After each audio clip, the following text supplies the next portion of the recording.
Olá! No vídeo de hoje vamos falar sobre drenagem. Além da definição dos serviços de drenagem e pavimentos, vamos trazer exemplos de dispositivos do álbum de soluções de projeto do DENIT, formas e controles executivos e de qualidade, pontos que merecem atenção, liquidação da despesa e as principais patologias relacionadas ao serviço. A presença e a movimentação de água em pavimentos causam danos estruturais, comprometendo a segurança e o conforto do usuário e até mesmo a vida útil da rodovia. Portanto, um bom sistema de drenagem capaz de conduzir as águas superficial e subsuperficial para fora da estrutura do pavimento contribui diretamente com a segurança, estabilidade e longevidade de uma rodovia. A ação das águas no corpo estradal pode ter origem de várias fontes, isoladas ou combinadas. São elas: chuvas, infiltrações por meio de trincas no pavimento ou pela ausência de revestimento, fenômenos como percolação, ação de capilaridade, afloramento de lençol freático ou corpos naturais de água, como rios e lagos, ou de despejo vindo de outras fontes das margens da via. E a escolha de um bom sistema de drenagem deve se basear nos estudos hidrológicos da região onde será realizada a obra. Nesses estudos são levantados os ciclos hidrológicos, pluviometria, tempo de recorrência, bacias de contribuição, tempo de concentração, coeficiente de deflúvio e o cálculo das vazões das bacias hidrográficas que afetarão a obra.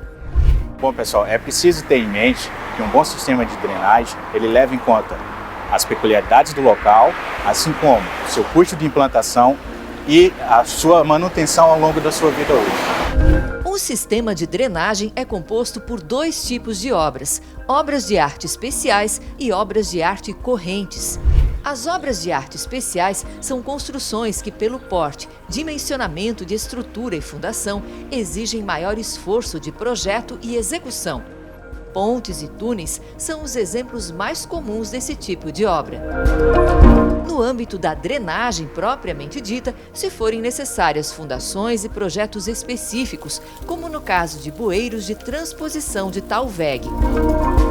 Assim, as obras de arte especiais podem ser caracterizadas como construções únicas e cabíveis apenas ao lugar para onde foram projetadas. Já as obras de arte correntes são construções com características de dimensionamento que as tornam de simples execução, podendo ser repetidas ao longo da via sem maiores necessidades de especificações ou cálculos estruturais. Sarjetas, valetas e bueiros padronizados são exemplos desse tipo de obra. O Manual de Drenagem do DENIT divide os sistemas de drenagem de rodovias em 5 categorias específicas, com ou sem a utilização do reforço de geotêxteis. São elas: drenagem de transposição de Talwegs. Para permitir o curso natural da água transposto pela rodovia, podem ser construídos bueiros, pontilhões e pontes na condição de obras de arte especiais. Drenagem superficial. Ela tem como objetivo interceptar e captar as águas que se precipitam sobre o corpo estradal, garantindo segurança e estabilidade à via. Para isso, são utilizados dispositivos como valetas de proteção de corte e aterro, sarjetas de corte, aterro e canteiro central, descidas e saídas de água, caixas coletoras, bueiros de grade, dissipadores de energia, escalonamento de taludes e corta-rio. Drenagem do pavimento. Tem a finalidade de captar água proveniente de infiltrações nas rodovias. Nesses casos, são utilizadas camadas drenantes, drenos rasos longitudinais, drenos laterais de base e drenos transversais. Drenagem subterrânea ou profunda. O objetivo aqui é captar e rebaixar águas provenientes dos lençóis freáticos, mantendo-as em profundidades de 1,5 m a 2 metros do subleito da rodovia, dependendo do tipo de solo da área.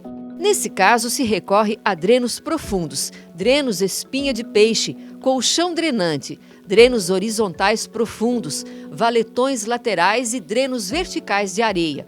O sistema de drenagem também evita o fenômeno da franja capilar dessas águas provenientes de lençóis freáticos. E E, por último, drenagem de travessia urbana.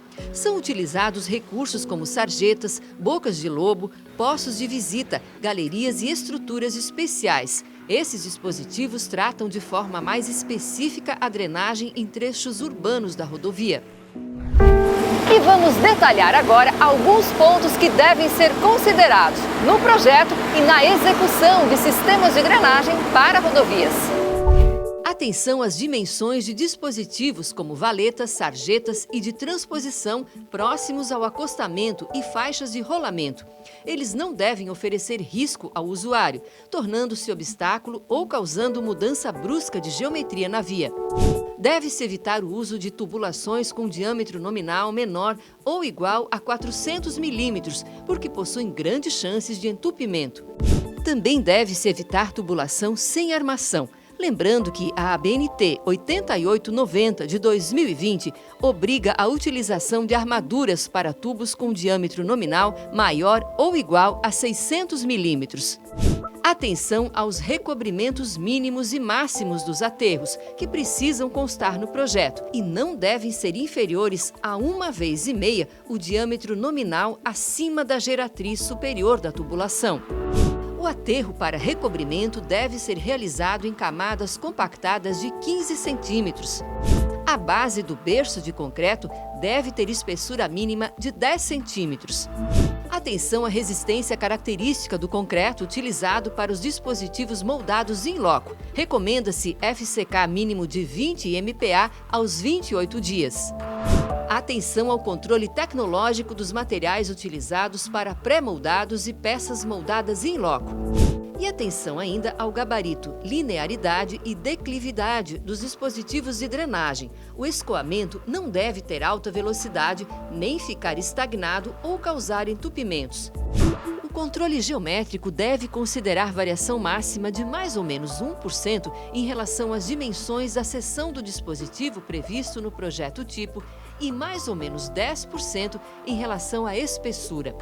Para dispositivos moldados in loco, atentar ao espaçamento entre as juntas de dilatação. Para a tubulação pré-moldada, atentar-se ao rejuntamento dos tubos assentados.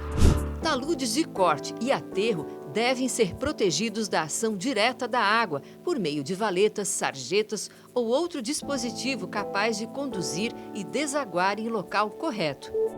Sempre que possível, deve-se considerar o plantio de gramíneas em taludes de cortes e aterros como alternativa contra erosões. É comum que, durante a execução do projeto, algumas coisas divirjam do que foi projetado. Então, é importante que o fiscal fique atento para que, durante a execução, faça a adaptação desse sistema, seja retirando, colocando ou fazendo modificações necessárias para que o sistema fique adequado ao local. Liquidação da despesa. Os critérios para medição devem ser definidos em projeto, orçamento e contrato. Para casos de dispositivos lineares, como guias, meios-fios, sarjetas, valetas, descidas de água, corpo de bueiros e tubulações em geral, deve-se considerar a medição por extensão efetivamente executada em metros lineares. Já para casos de dispositivos unitários e dimensão padronizável, como entradas de água, dissipadores de energia, bocas de bueiro, caixas coletoras, caixas de passagem, caixas de inspeção, alas e poços, deve-se considerar a medição por unidade executada. Patologias. Várias situações têm origem no excesso de umidade no interior da estrutura do pavimento, e essa umidade age em conjunto com a ação do tráfego de veículos, principalmente de maior carga. Vamos acompanhar alguns exemplos.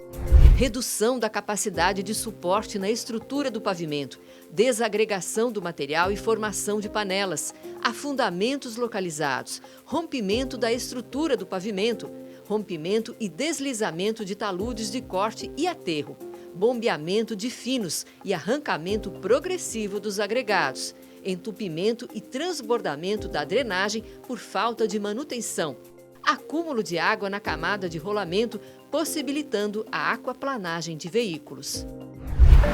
Essas são situações que põem em risco a segurança do motorista e reduzem a vida útil do pavimento. Por isso, a importância de um bom sistema de drenagem. Até o próximo vídeo, vamos falar sobre sinalização.